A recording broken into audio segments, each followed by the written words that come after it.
I was set up for this life of appreciating media, even before I laid my eyes on the horrors of YouTube video essays. Most of my childhood was spent appreciating media prominent on DVD through the dark backseat of a shuttling vehicle. Though as tides would change, I'd eventually see more of the world, loving YouTube and gaming, and eventually music much later. None of this was intentional, but now I can definitely see the effect that it's had on my entire future in life.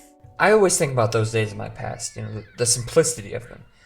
I appreciate the grills I've been afforded as I've lived on, with disposable income and making more things I'm actually proud of, though with an equal or greater amount of bureaucracy following. For me, it's less nostalgia for an exact moment in time, but instead really a hazy appreciation for times barely remembered. These tiny crevices of thought lost right as they're created that I want to revisit, which is something that I've actually been afforded through a story that I've loved for my entire life.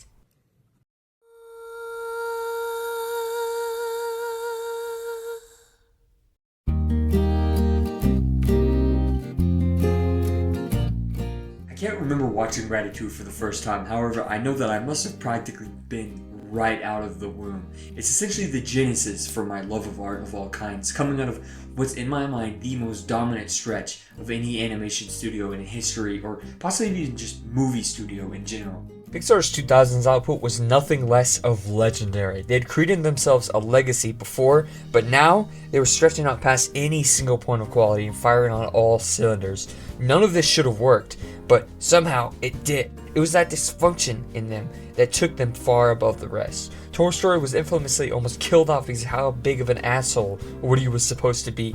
Imperfection drives storytelling, and people and places, it drives everything, including Ratatouille's script. It was originally penned by Dan Pinkava, I think is his name. I hope that's his name. I'm not going to say it again. Jan Pinkava. He's a renowned animator, and he was finally given the keys to direct his own movie after proving its possibility by creating Jerry's Game, which showcased realistic human characters and cloth physics, which basically paved the way for Pixar's entire future. He gained the go-ahead for production and started with a solid foundation already written, though the film would be stuck in limbo for years.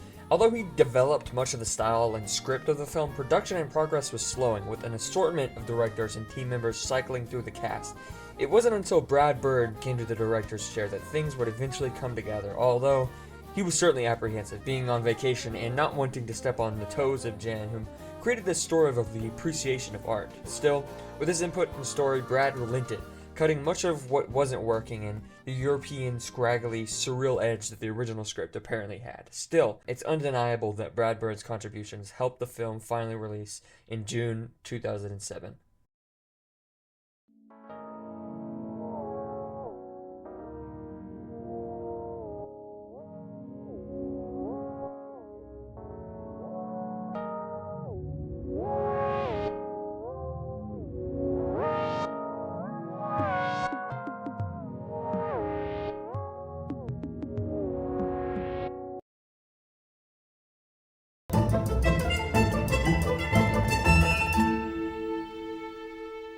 When I first watched Ratatouille, I definitely wasn't thinking about the themes, but instead the way that things made me feel. The genius use of coloring is what makes the intro so memorable. Remy's disillusionment is given weight and legitimacy just by one viewing of these soggy-ass landscapes. The only time color comes into the film are when food or the indelible human spirit are present, instantly coating the pleasure he receives from them, and the rigidity and frigidity of the past, and the warm embrace of his potential future. These two combos fight it out through the length of the film. Rat society and their surroundings are drowned in dullness. Cold, rainy scenes of scourging survivors trying their best to live it, actively being juxtaposed with human scenes, each of which sparingly borrowed highly contrasting themes of brighter tones, intentionally making the rats seem like jealous inquiries stealing the tiniest bits that humans will afford them, which gives Remy's dreams more of a justification. Yet Remy himself is a very dark blue, so no matter where he goes, he always brings that past with him and the clear love he has for his family and his upbringing.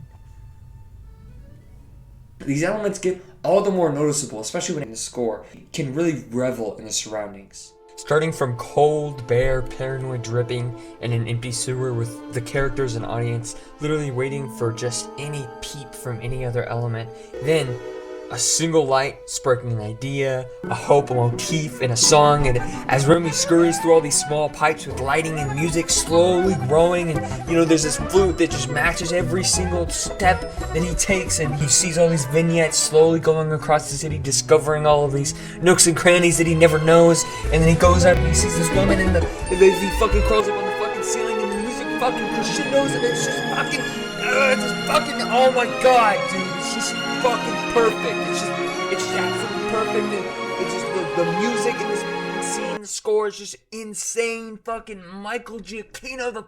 And suddenly, before he even knows it, he's just teleported in the exact right place at the exact right time in Paris, France, as he witnesses this whole pinnacle of human design in an industrial city and the art it houses. The entire city with all its streets and every single place that he goes, it's all sort of an alien presentation.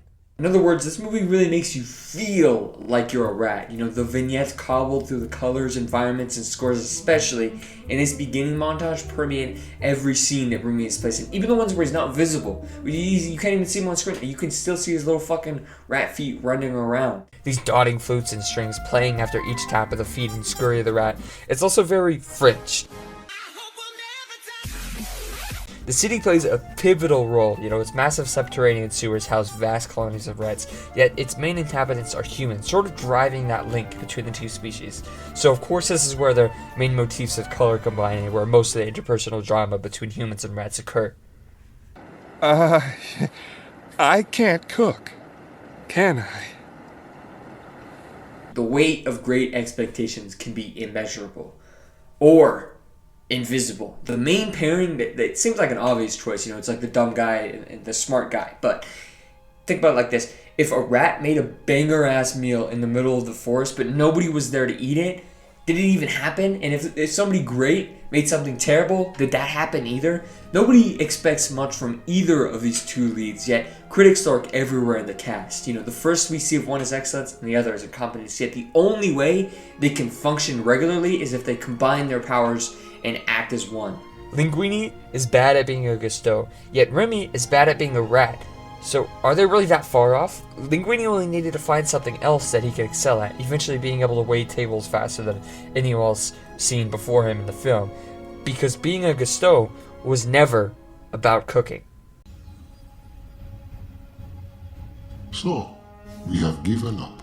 Why do you say that? The dual antagonists embody the exact opposite sentiments. Someone immensely talented yet crushed under the vision of himself, and another talentless vulture that seems only good at suckling at others around him. It's definitely not a coincidence that Ego's main entrance begins right as Linguini starts to overinflate his image. However, he's definitely much more like Remy's foil than Linguini's. An arbiter of cuisine, no longer living to eat, but instead picking up whatever scraps he can find and sort of, coping and saying, oh, well, everything else is terrible.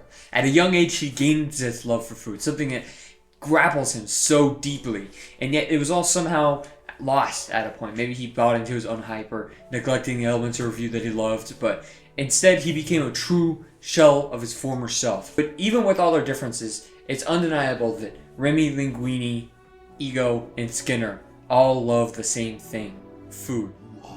Oh, please. I'm sick of pretending. I pretend to be a rat for my father. I pretend to be a human through Linguini. I pretend you exist so I have someone to talk to. I know who I am. Why do I need you to tell me? Why do I need to pretend? But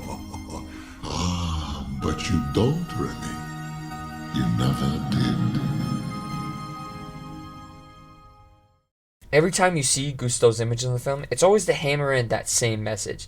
When Remy speaks with his idealized version, or Linguini tries to channel him, or in Ego's speech, the exact details of his life are muddy, and his morals maybe too, but Linguini's entire conception came from a birth out of wedlock, which Gusteau barely supporting his mistress, so regardless of what he did when he was still alive, in death, Gusteau's true influence starts to shine through. This is what Ego tries to say with his final speech. As much as it's about criticism and review, it's also about the ways that we influence ourselves. The psychological view of Ratatouille is someone with doubt, no money, a porn addict, that constantly insists themselves to be lacking in something great, yet eventually they all surpass their ego and their Skinner to truly appreciate the art that they love.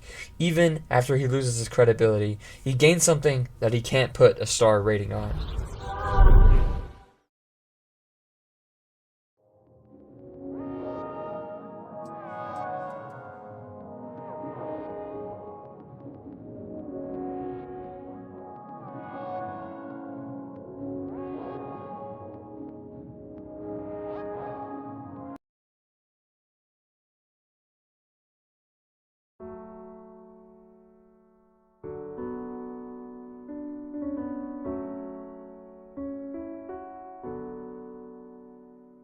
I likely would not be here right now talking in front of this microphone without Ratatouille.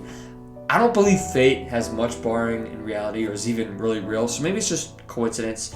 But after all, there's a sense that I get that maybe this is the way things were always supposed to be. You know, the different events occurring in my life that led me to appreciate it specifically.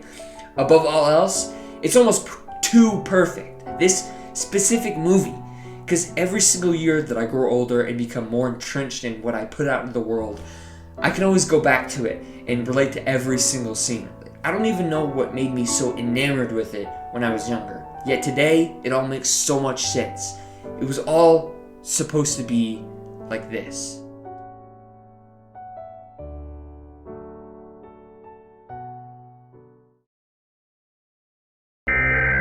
Paris has fallen.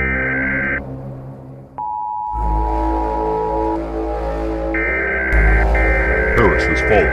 Paris has fallen. Paris has fallen.